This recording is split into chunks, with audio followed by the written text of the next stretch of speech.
All right, this is chapter 2, lesson 2.1 on writing equations. So in the beginning of chapter 1, we translated expressions. So now we're going to do the same thing, but these are going to be equations now. So when you see equations, you should think it has to have an equal sign. So we're going to translate the sentence into an equation. Highlighting keywords is very important on these. Think about that keyword chart that we did in chapter 1. Like sum means plus, difference is subtraction, product is multiplying, stuff like that.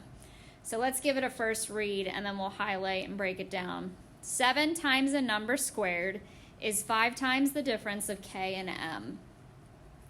So I like to look for the word that's going to be the equals, which is in math. So is means equals.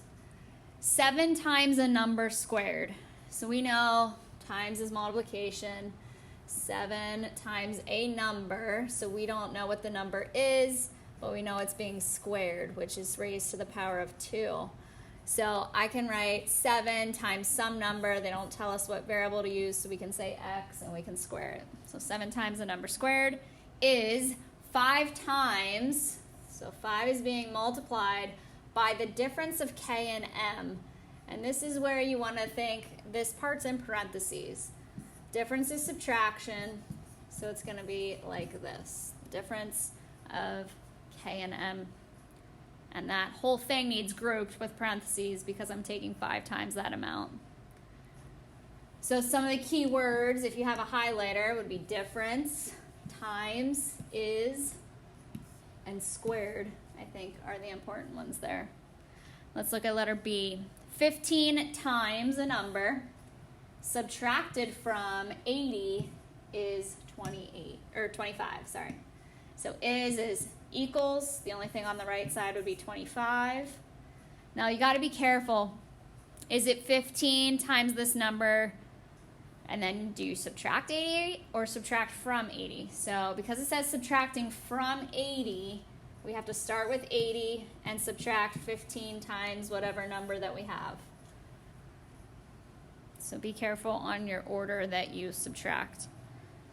And this last one on this page, translate into a formula. So a lot of times in math class we use a lot of formulas, especially for questions involving geometry problems like area of a square, area of a circle, volume of a sphere, perimeter, stuff like that. So we have area of a triangle equals, so here we go, equals the product of 1/2 the length of the base and the height. So the area of the triangle is going to be a capital A for area. Product means to multiply. So we're going to multiply 1/2 the base times the height. So this is going to be 1/2 the base times the height. 1/2 BH.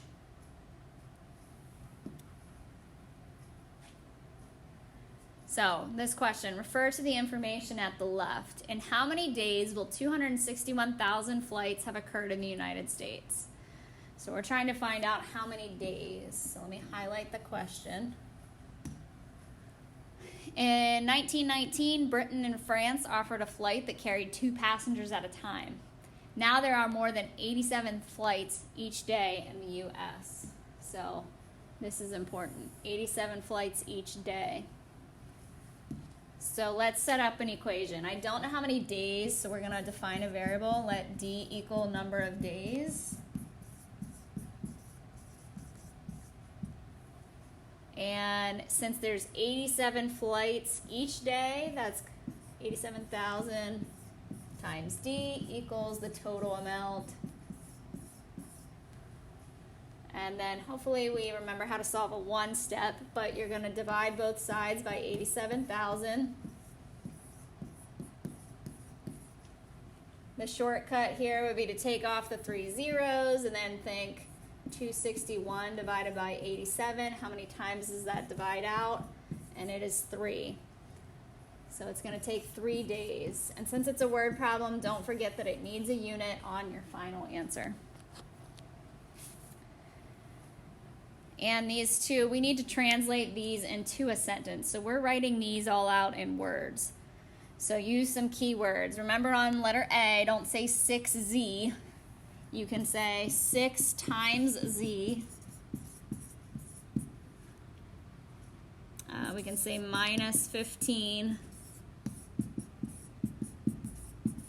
equals, or you could say is, 45. You could also say 15 subtracted from the product of 6 and z is 45. Keep in mind there's lots of different ways to do that one. And letter B, we can say y squared, let's say increased by for plus. We can say 3 times x is w. Y squared increased by 3 times x is w.